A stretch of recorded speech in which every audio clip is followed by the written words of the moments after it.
Are you ready to go? Ready to roll, big fella. Let's do it.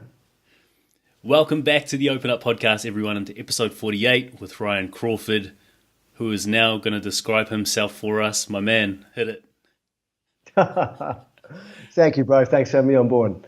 All right, everybody. My name is Ryan. Where do I start? I guess, I start at the beginning. So, I was born 40 years ago. No. Let's move forward a little bit forward from there. I'm a Perth boy, grew up in the hills. I come from a big family, come from a family of 8. And I guess that played a huge part in kind of getting me to where I am now. Growing up with six kids in the family, we were always kind of scrapping and jostling with each other to make sure who had more food and all those kind of things going on in a big family, right? We didn't need friends because we had our own half a footy team. So it was a good way to grow up. It was a beautiful life.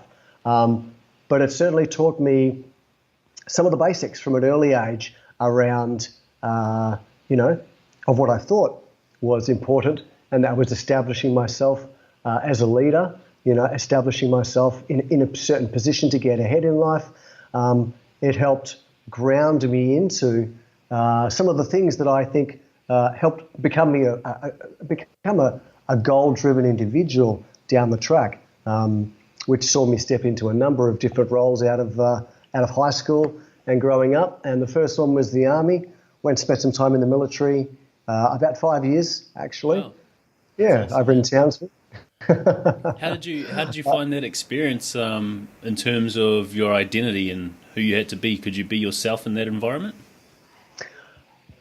Really good question, bro. Interesting dichotomy with the military. I left to join the Army to find myself, and who would have thought, joined one of the most kind of constricting organizations on the planet. But in doing that, I did find out a lot of things about myself, yes. So one thing they do in the Army, especially when you go through basic training for infantry, is they shave everybody's head. They try and break you all down to one particular unit. They want to turn you into that robot that says yes sir, no sir, happy to go and do what I need to for my country.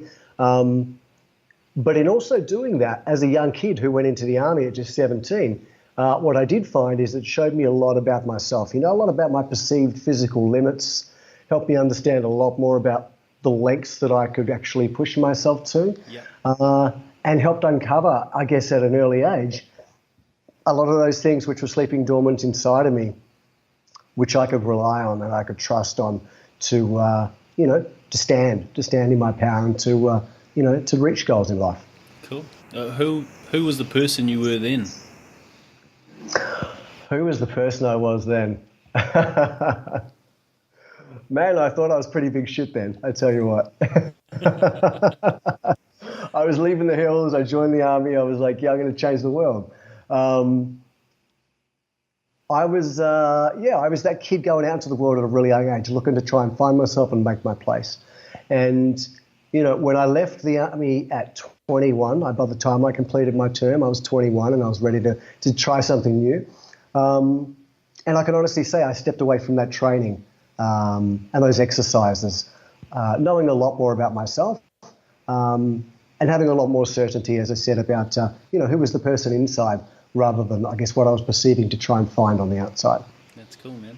Did you learn much about mental resilience in any of that? Obviously, you pushed your limits and your boundaries.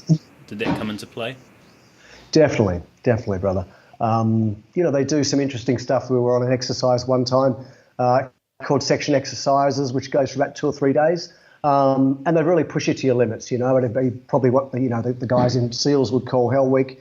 And we'd do exercises all day long. They'd stop you from kind of sleeping. We wouldn't eat or drink for a couple of days. So, really, really pushed us to our limits. They'd drive us to that point of cracking. They'd watch how we handle the stress going through that and if we cracked or not. And then they'd keep pushing us past it, And I believe it was a really important lesson because one thing I realized is we get to that perceived limit, and I think this is a great analogy for life. We get to that perceived limit and we think, man, this is it.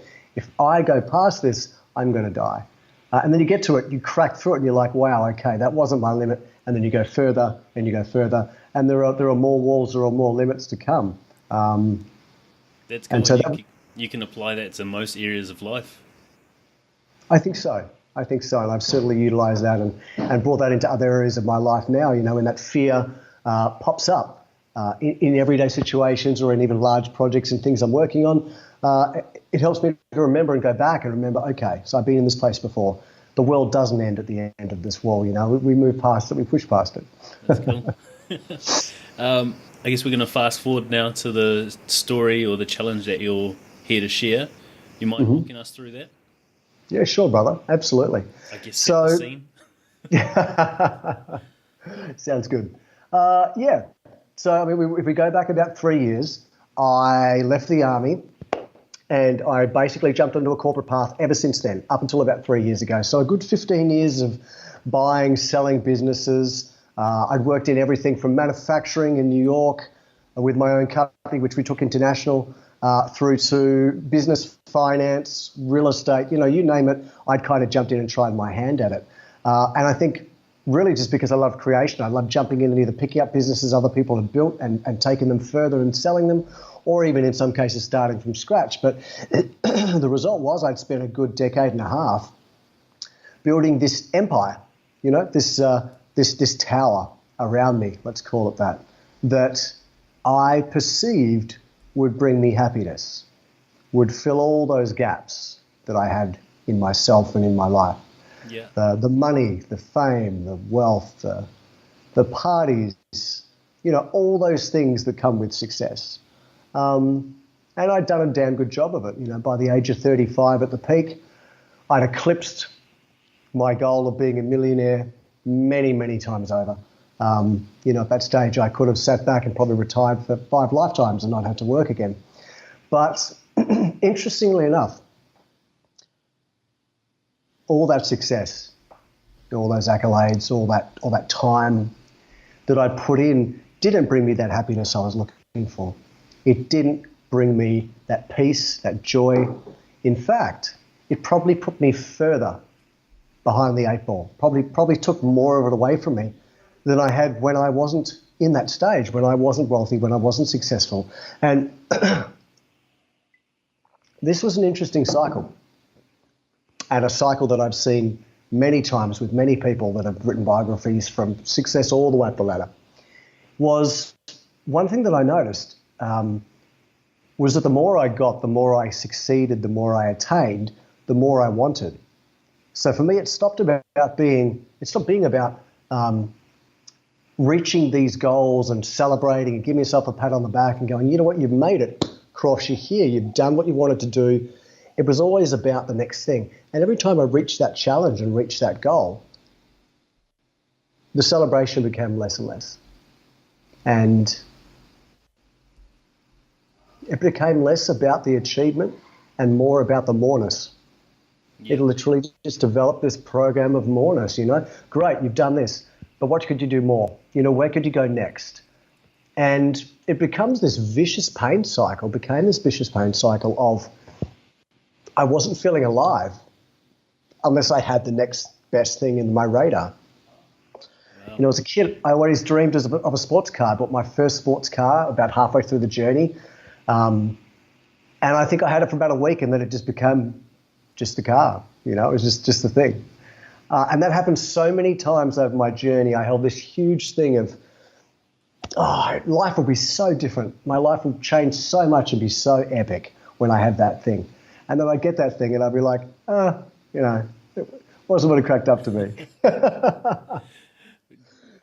Do you feel like that needing to attain or achieve those goals was, I guess, nurtured somewhere else? Was that nurtured in your childhood, being like one of many kids or in the military? I think so, yes. I think, and you hit the nail right on the head. It came from childhood because I guess growing up in my formative years, I was like, you know what, when I grow up, I don't want to be the kid scrapping for food. Not that we ever scrap for food, but, I don't want to be the kid that goes without anything.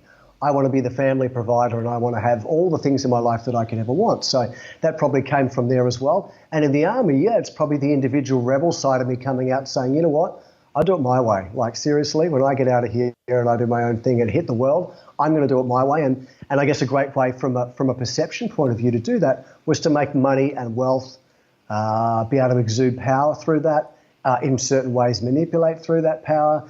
And that was my perception on how I could create what I wanted in the world and also create a safe container around myself so that I could control so many factors of my life. So I didn't have to step into fear and I wasn't in the unknown because, hey, I had control over so many areas. Or so I thought, my friend, or so I thought. Why do you feel like you needed control? Well, I guess from my point of view, it felt like a basic human need. And I use that word need interestingly.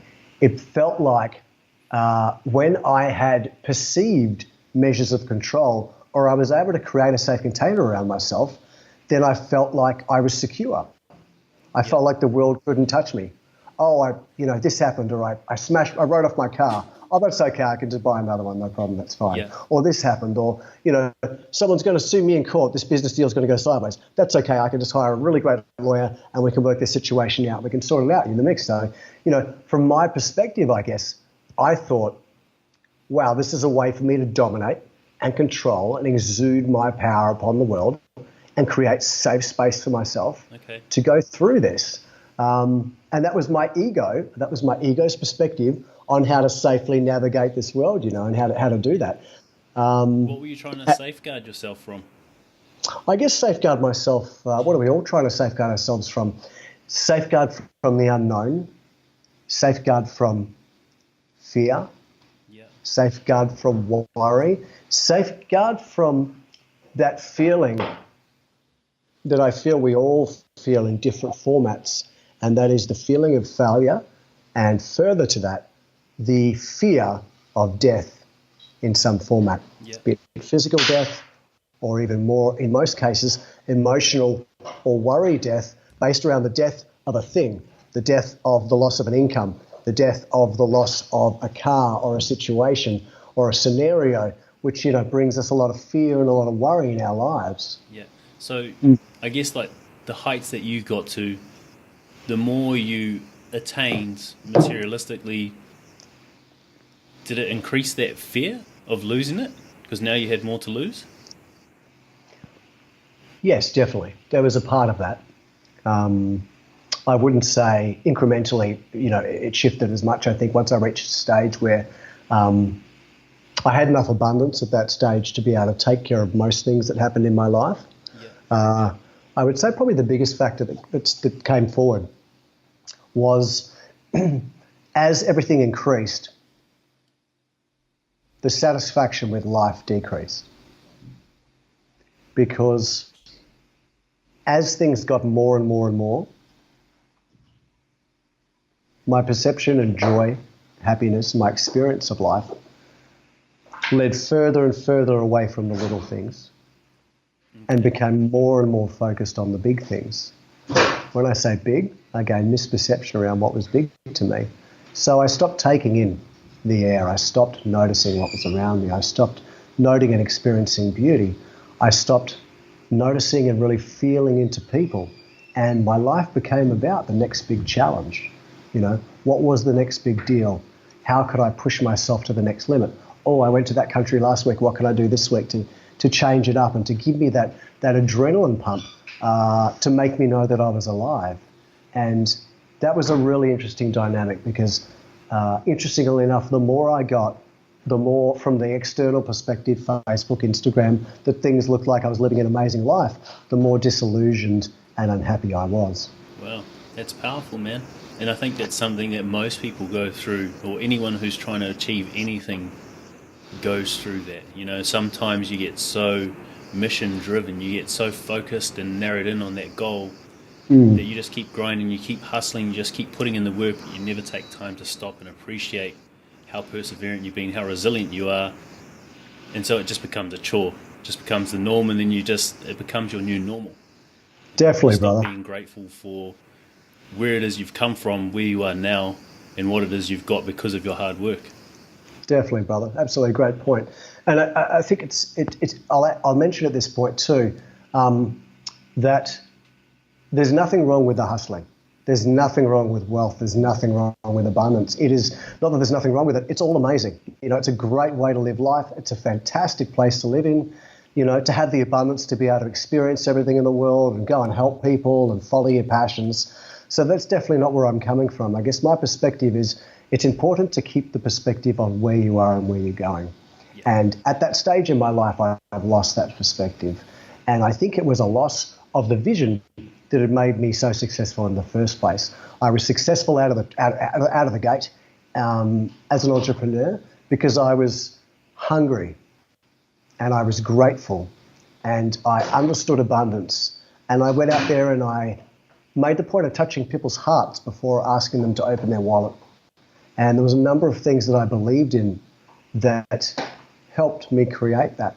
And it wasn't until I forgot those and made it all about me, made it all about my ego, sat on the top of my tower and said, man, look at how good I am and all the things I've done. It wasn't until that stage that, I got that almighty slap from the universe. And jeez. And that's sad to hear because, even just doing this podcast now, I've met a few people like that who started out heart-centered, heart-based, and now I can just see the evolution into someone who does only care about revenue. It's sad to see, and I hope they learn the lesson that you did by watching this and not having to go through what you had to go through. I was going to say, hopefully not as harsh as mine, but we all learn the perfect lesson at some point. One question before you move on to that slap from the universe. At those heights, having acquired so much and having that fame and everything that comes with what you'd achieved, did you ever feel like you were enough?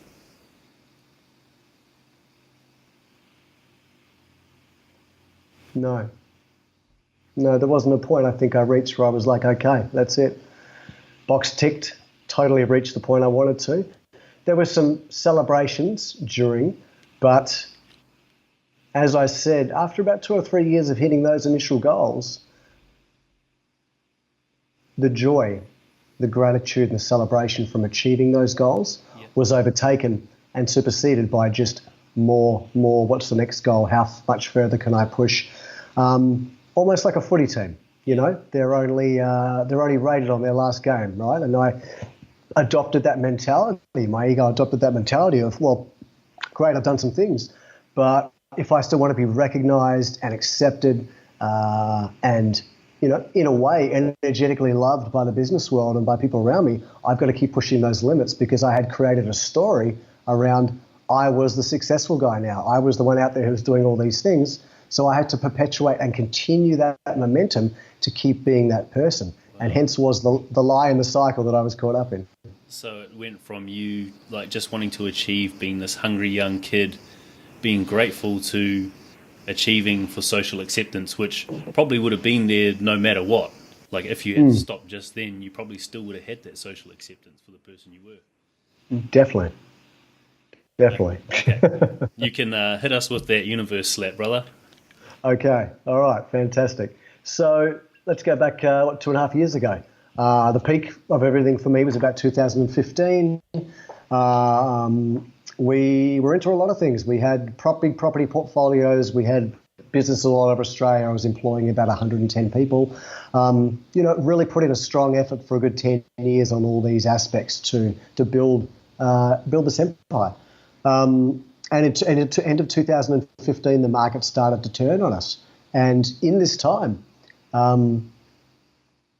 it became a bit of a perfect storm of lessons, a perfect storm of market changes, a perfect storm of everything that was just, it all came in together. Ultimately, what it was that brought everything down, my friend, was one small bank, probably the smallest of all the banks we were dealing with, actually. About 6 months into the market downturn, they started calling in their loans, and At the time, the market hasn't turned that much. Most other banks were all understanding and were playing the game effectively and were happy as long as they were kind of getting their monthly repayments. Whereas one of these banks, though, wanted a large amount of their money back in a very short time. So whilst juggling property portfolios and businesses and trying to keep 100 people employed and,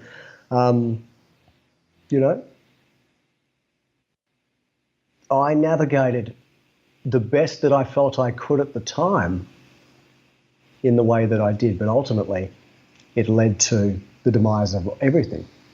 I tried to keep the businesses afloat while I robbed Peter to pay Paul to keep the properties going.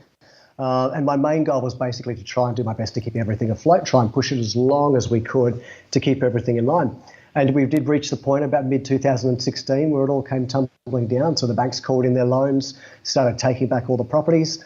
The property market had changed drastically in the areas we were doing business in. And like a domino effect, that first action brought the rest of it all the way down. So, we fast forward a year, we're talking kind of mid-2017, and I had to apply for bankruptcy. We'd lost the lot. Yeah.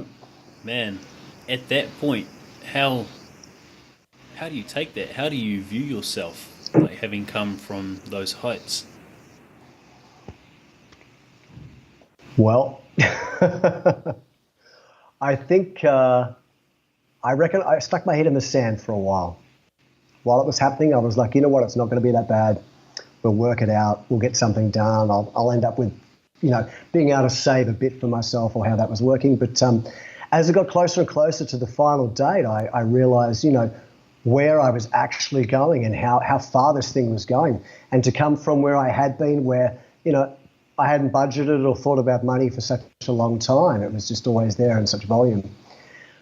My lifestyle was changing drastically, but I don't think it really, really hit home for me until I'd moved out of my apartment. They obviously took the apartment, took the car, took all the other bits and pieces, and I needed a place to stay from that point while I was working out what I was doing. So I went and stayed at my old family's house up in the hills. And it really crashed home for me that first night that I'm setting up my stuff in my old bedroom. Wow. Where I grew up as a child, because that was still there. How old were you then? Oh, when I was growing up in that bedroom? No, when you went back there. This was only a couple of years ago, my friend. So I was about 38 years old. So right when the bankruptcy happened, wow. I went back there and I stayed in my old bedroom, in my old family's house, in my old bed, and I was looking around the room at all these things which were still there from my childhood, which when I'd left home at like 16 years old. So there was still my stuff and everything, and it crashed home, and I was like, man, like I have taken a step backwards. Yeah. From where I'd gone to where I am now. I'm back in my family house. I'm homeless. I'm carless. It was a real reset. And in doing that, my ego had no choice but to take a back seat. Yeah. In that moment. It had no choice but to go, well, shit, if I'm not the money and the title and the businesses and all these things I created, then what am I? If I strip all that away, because it was stripped all away, then where do I go from here? What skills do I have at my core? Who is the Ryan without all that stuff? And that was really confronting, man. That was really confronting. It was beautifully brutal, is the way that I like to say it, because it was an absolute heart center reset back to truth and putting me back into a place of introspection where I had to actually find out who I was again.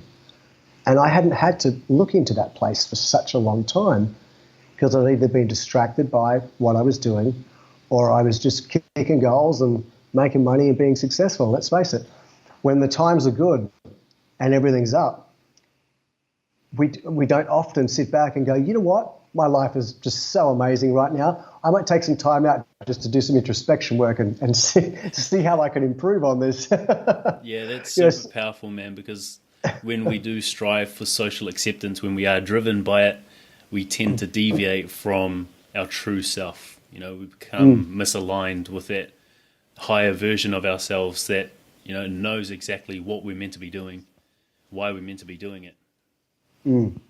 Absolutely. Keep walking us through from there then, my man. Sure, mate. So I'm sitting in my family's house. I've had this big slap, and I'm thinking to myself, where do we go from here? Where does life take us? What am I going to do? And all this stuff coming up. It was a deep moment of the soul. Who am I? Am I going to have to go, working a normal job again? Which in my mind, all this fear and guilt and shame's coming up. What are people going to think of me? I'm not that guy anymore. I don't have these things anymore. Do I have to go back to square one and start all over again? All these fears and issues coming up. And, I definitely wasn't ready to face all of those things, all those sides of myself. You were? And I wasn't. I wasn't. Oh. It was definitely a roller coaster, my friend. So for the next 6 months, I went through moments of introspection of working out who I was, right into sections of just, some of the darkest parts of my life where I was really running from what had happened and running from having to take a good leap into myself. So, went through some really serious bouts of using substances and alcohol and other mediums to numb that pain, to numb that experience, to numb the guilt and the shame and the feelings that are all coming up around what I'd done. It wasn't my fault, and could I have done things differently? The continual cyclic mind journeys of what if I'd done this, it might have worked out that way, and things like that, So just being deep in that space for 6 months and,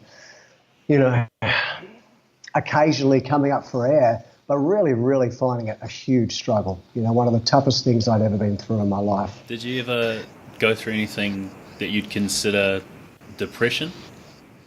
Or Yes. Did you have any suicidal tendencies at all throughout that period?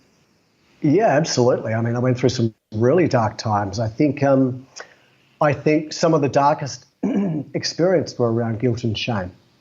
So guilt and shame for me was around having let people down, having let all my employees down, having let my family down, who all lost a lot of money, and most of them subsequently went bankrupt out of my businesses as well. Having let my ex-wife and son down, most of my guilt and shame was harbored around just not making changes earlier, not making more responsible decisions, and things like that. So, yeah, I was in a really deep, dark place. The depression set in based around that, but it was also covered around, do I have the energy, do I have the heart and the courage to get back in the game and to start this again? Or do I just want to take a seat in the sidelines for the rest of my life? What am I going to do? Where do I feel? What have I got in me? It was that roller coaster back and forth, up and down for a really long time. That must be scary. I can't even imagine that, because I've had to do that myself just with like my physical being, having been this guy using steroids, being pretty lean and like being happy with how I looked, or content with how I looked, to putting on like 20 kgs of fat and then just being super embarrassed to the point where I'm depressed. Coming back, just going into a gym was hard enough, let alone starting my whole life journey again. Yeah, absolutely. I feel you and understand you 100%. That perception of ourselves changing is such a dramatic thing, right? Because the ego is such a big part of our world. Plays so many games and so many parameters around the masks we wear and how we perceive ourselves. So I feel you, brother, absolutely, in walking that path. Have you, with that guilt and shame, have you forgiven yourself for that?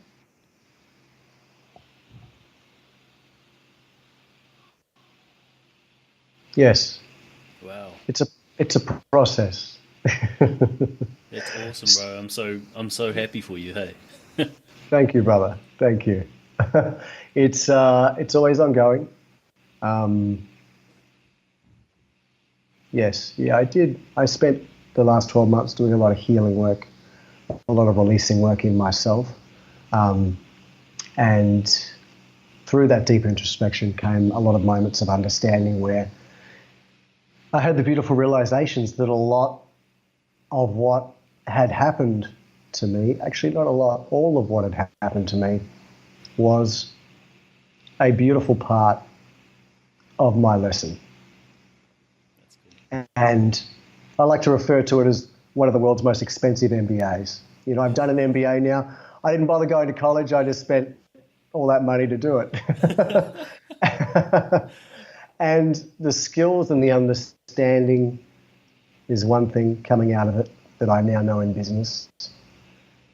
But the personal growth that I was able to achieve in myself and the things that I learned about myself and the courage, the strength and the heart that I found having gone through that and then proceeded out the other side into a different journey, a different path, was one that I am eternally grateful for and would never, ever want to change or to alter it in any way. You know, it played out beautifully and perfectly. I mean, people ask me, you know, what is it like going from where you were to where you are now? And I said, you know what, it was painful.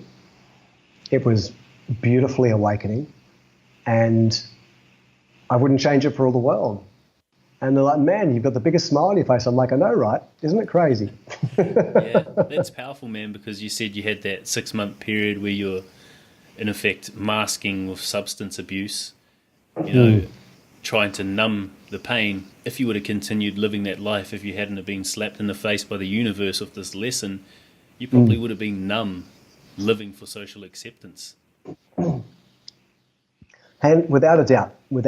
And I think, I guess to project into where I was headed, it would have just got worse. It would have continued to be a cycle of me trading my time and energy for things that I thought would make me happy but weren't making me happy.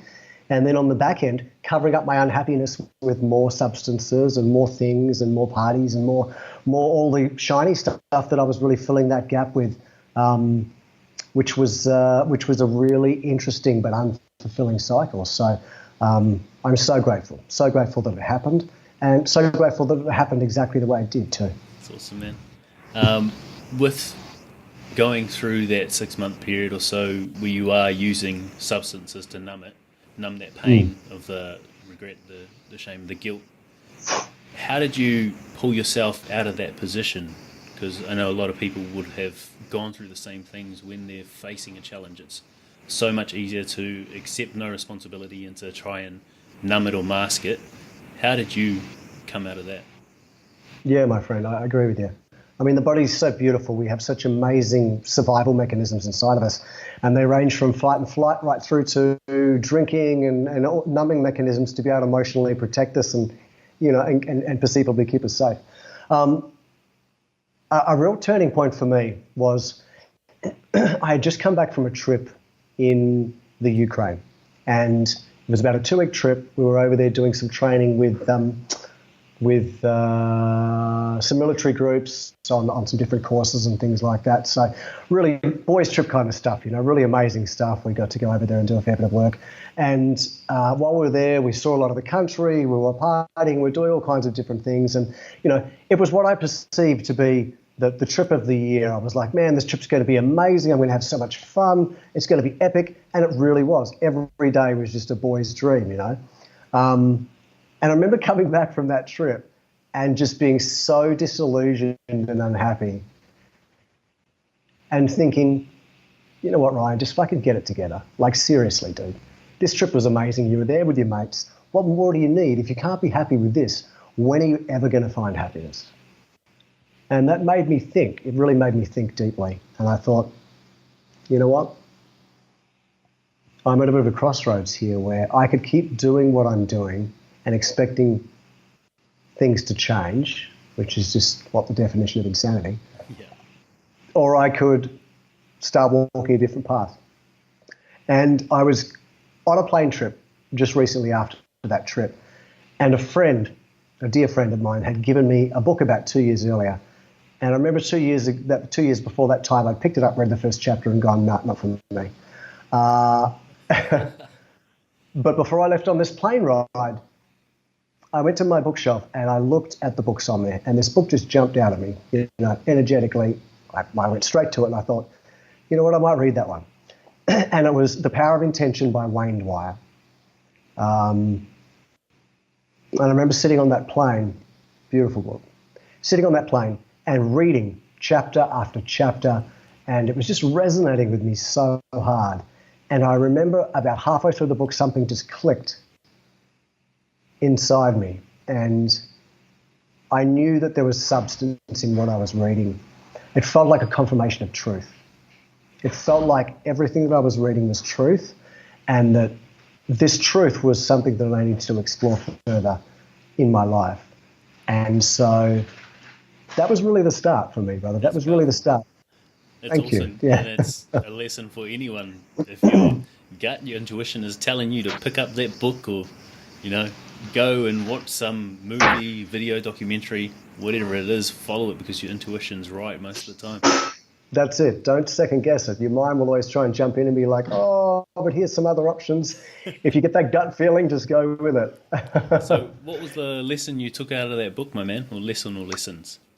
I think the book itself really was just a bit of a gateway opener for me. It opened up a part of myself that I hadn't felt for a long time. And I believe it was twofold. I think that gateway was opened up by the book, and also the fact that I'd reached what I perceived to be rock bottom in my life. I'd lost all the things I'd created around myself to create safety and security. I'd gone back to just literally being me at my core and my 2 arms and 2 legs and suitcase, and that was about all I had. And that, as I said, had put me in a position where I think my ego had taken a big step back. And so those two things coming in together awoken something in me. It awoken a part of me that hadn't shone through since probably childhood, I would say. A deeper part of me, a resonant part that exists in me and always, that I think I'd been so busy being busy, I hadn't allowed to come through. So as I felt that kind of come through and generate, I was guided. I had, like you said, that gut feeling to kind of pursue this further. So I started reading more of Wayne's books.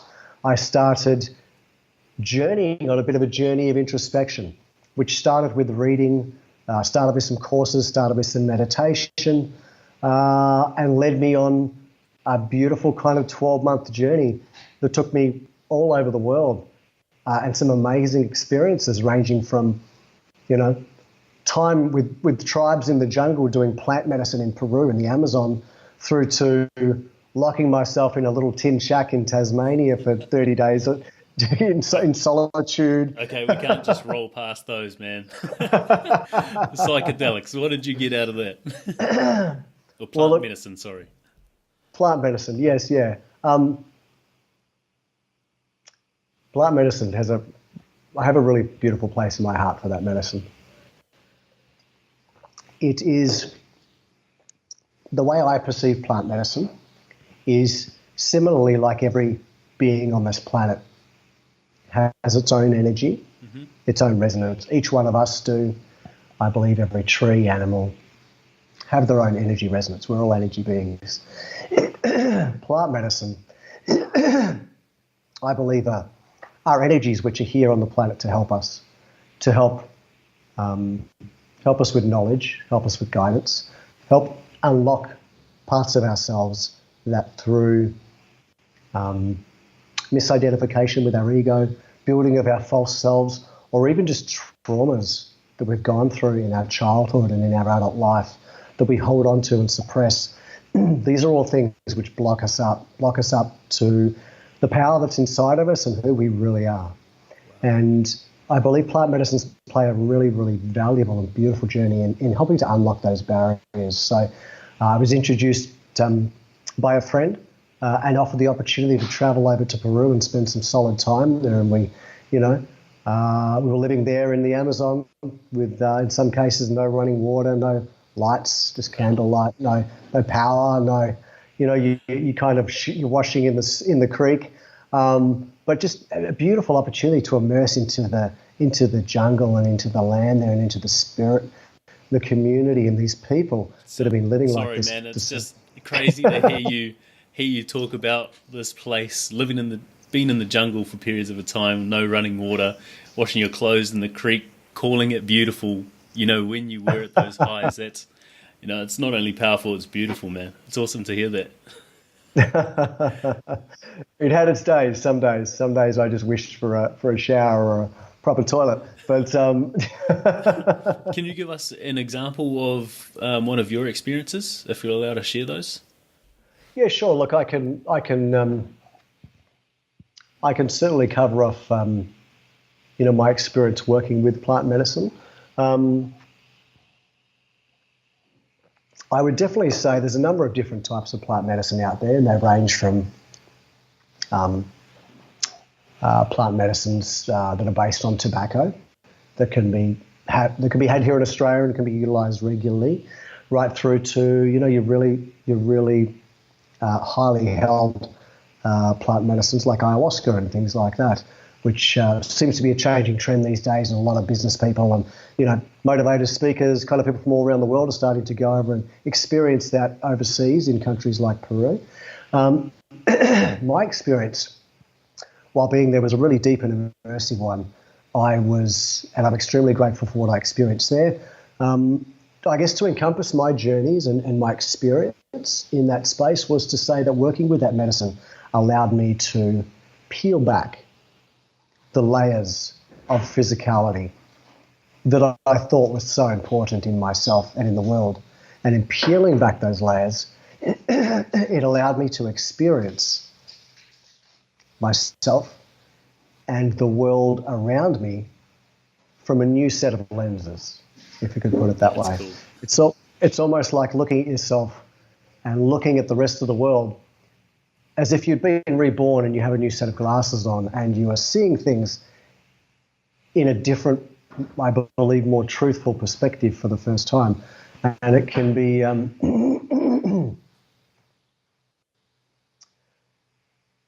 it's something that you never forget. And it's something that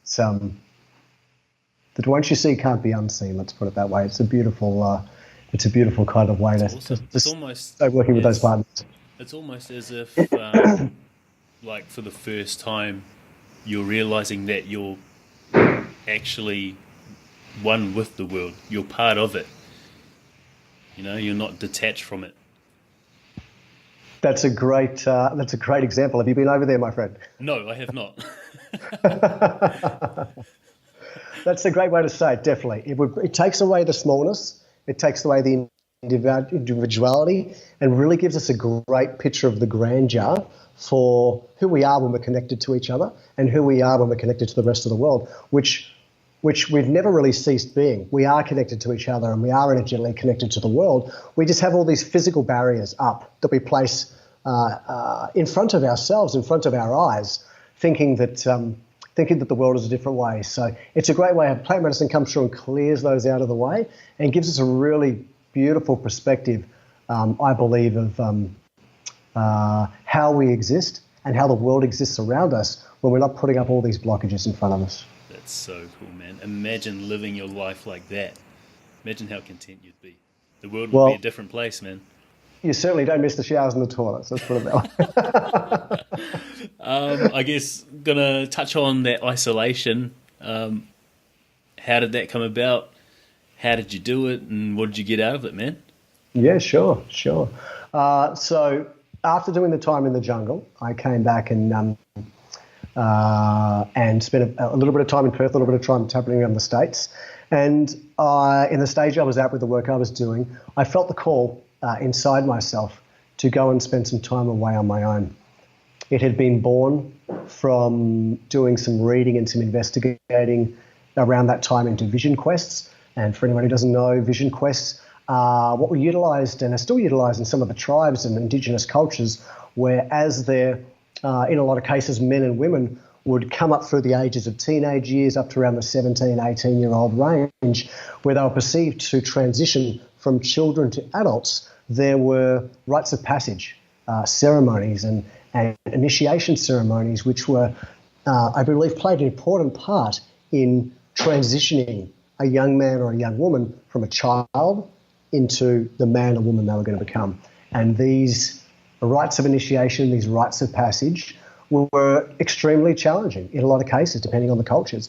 And they put that spirit into a position where your mind and body had to come together to achieve those challenges. And, they ranged from 3 or 4 days in the bush without sleep, without food, without water, navigating your way through and things like that, through to lots of different kind of, cultural differences out there. So I was inspired by these ceremonies that these young men and women went through in the tribes. And there was a part of me that questioned, well, why in our Western modern societies don't we have this? And what are our young men and women missing out from by not having these ceremonies into initiation?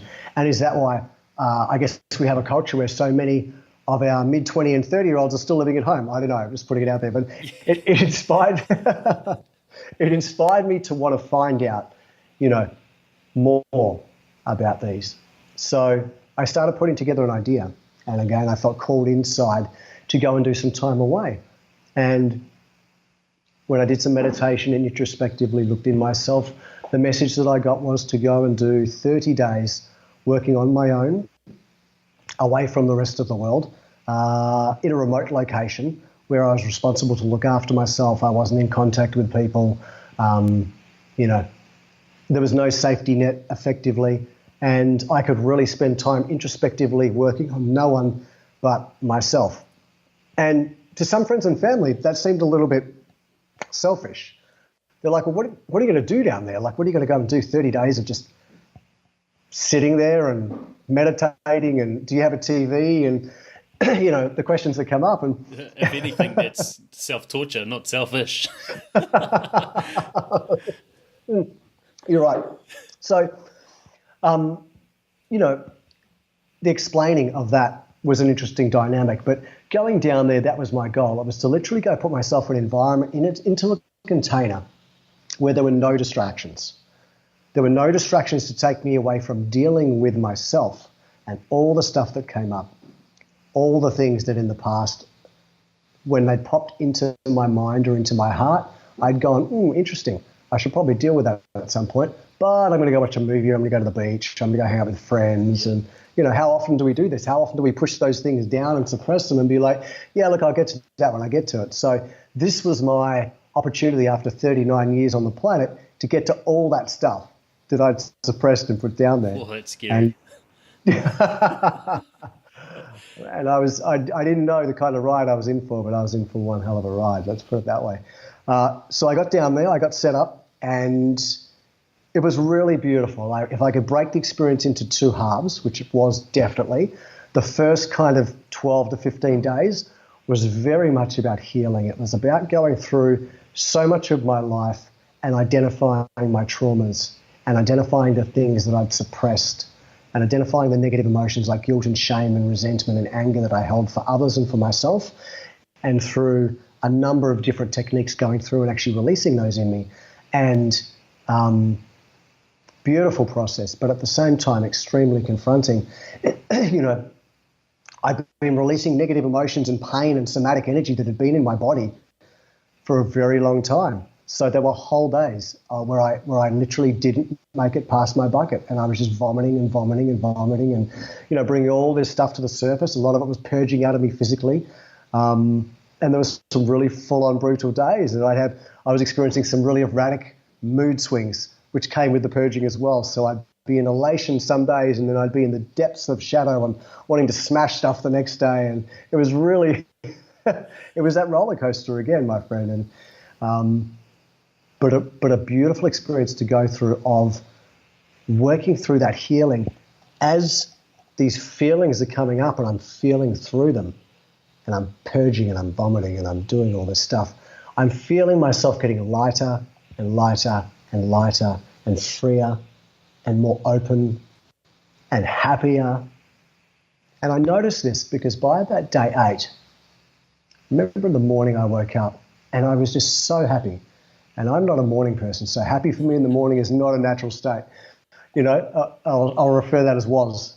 I woke up and I was just so happy, and I'm thinking, wow, that must have been a cool dream or something to keep me up at this state of elation, And then I remember sitting in the lounge room where I was in the cabin, And I just laughed and laughed and laughed and laughed. I thought I was the funniest thing on the planet. I don't even know what I was laughing about half the time, but the joy and happiness that was coming up in me helped me realize and helped signify that this was a natural state and part of me that had been locked away for so long by all these negative emotions and this depression and these things that I was holding onto and suppressing, that as they were coming up and being cleared out of me, it allowed the free flowing of my natural emotions and natural feelings to come through, which was really beautiful. And That's so cool, man.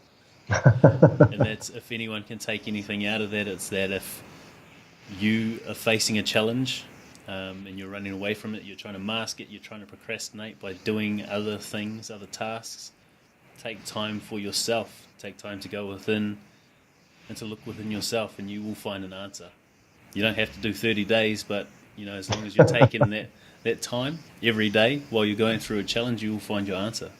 But man, that's amazing that you did that. I can't even imagine 30 days by myself. Well, I mean, it was an interesting experience, rather. Put it this way, I by about the day 10 mark, I was looking for a volleyball to draw a face on, but I ended up just finding a plant and bringing the plant inside and giving her a name, and then the plant and I would talk every day, every second day. So I did have a companion there. Yeah, interesting that it was a her. Well, look, I feel like most plants are, but this was definitely a her. She had a very strong feminine energy about her.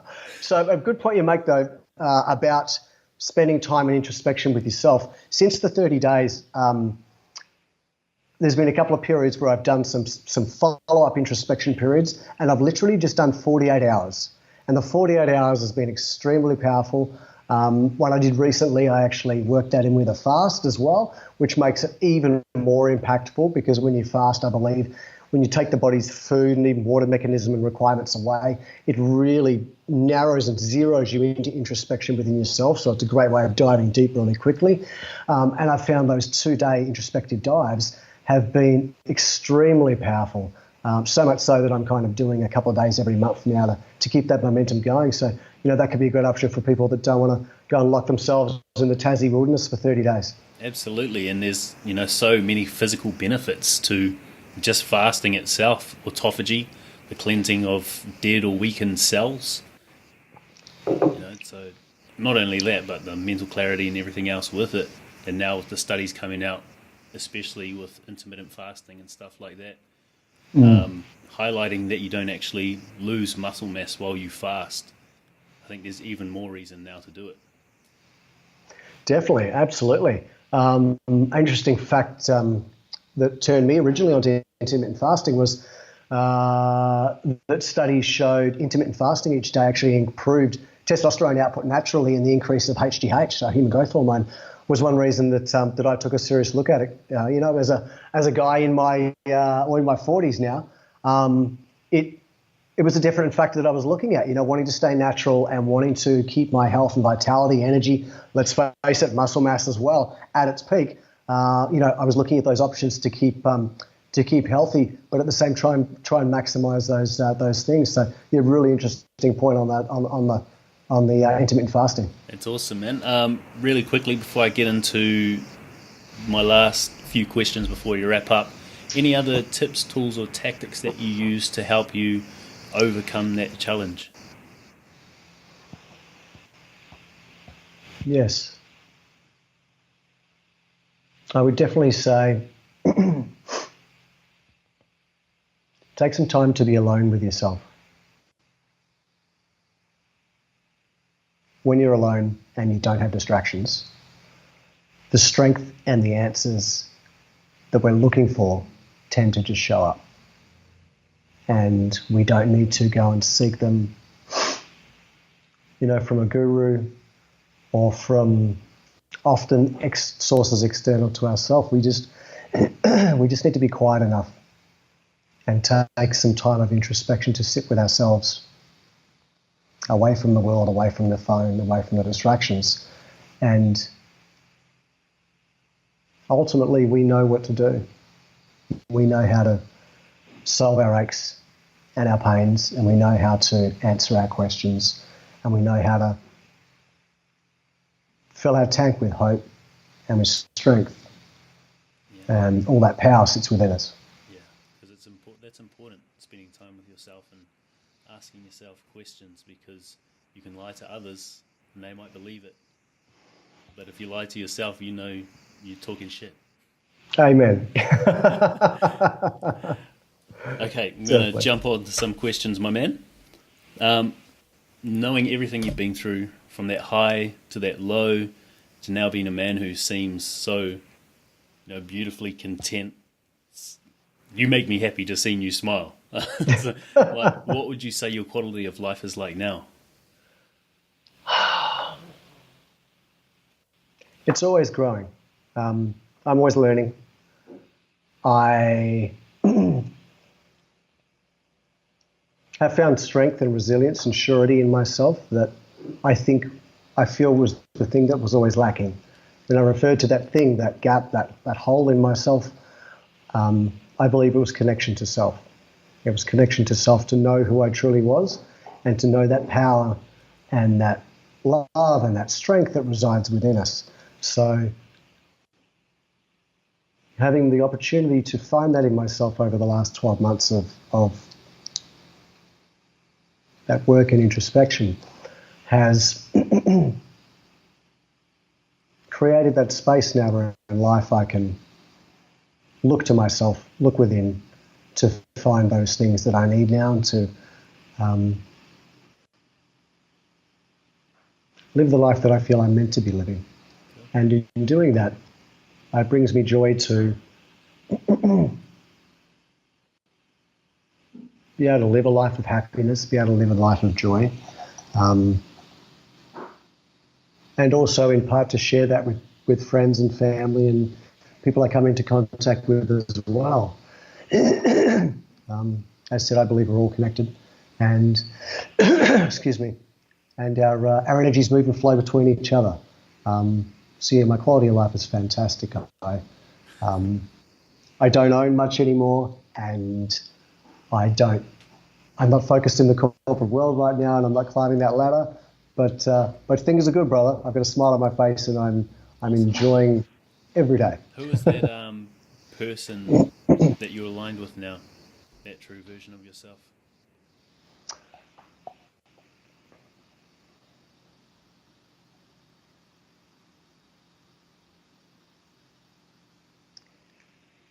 It's myself at my heart space.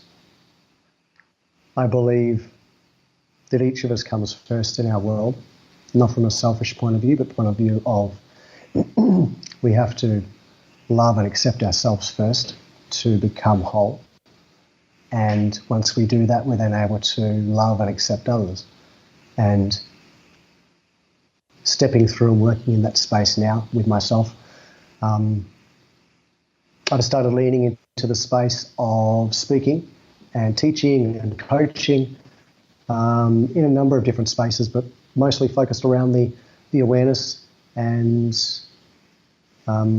even the conscious wealth space of helping other people who are looking to create wealth or who have already got wealth to perceive it and work on it from a conscious, grounded and grateful perspective to help others who are heading in the direction of where I was to,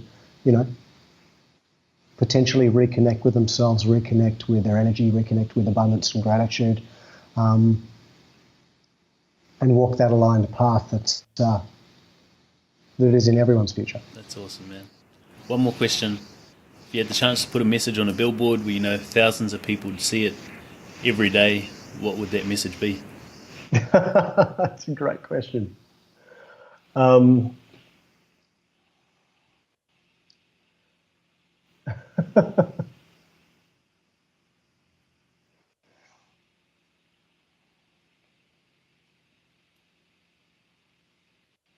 It would be have fun. You're going to die anyway. Nice. Because I think we take ourselves way too seriously, in this life. And so much of it, there's so much joy and happiness inside of us, we forget sometimes in being so serious in all the things we do, that that life is about joy and fun and love. And sometimes we just need a reminder to get back to that. Yeah. and we're lucky enough to experience it in this meat suit where we have all these senses. Definitely. Awesome, Yeah. bro. To wrap up, man, I just want to thank you for taking the time to do this. Wanted to do this with you for a little while, so I appreciate it big time. But most of all, man, I want to acknowledge the fact that you're taking what you've learned from that low that you hit, that slap from the universe. You're taking it and you're helping others so they don't have to experience what you've been through. Also speaking and everything else that's to come, man. I can't wait to see what you do. Believe in you 100%. I can't wait to see that shiny head and that big old pearly white smile on the stage like Ted sometime. Thank you, brother. Thank you. Thank you for believing in me and the message, and thank you for the opportunity to jump on your show and share. It's been awesome. Really appreciate it. Thank Cool. you, brother. Appreciate you. Take care, eh? Thanks, man. Sweet.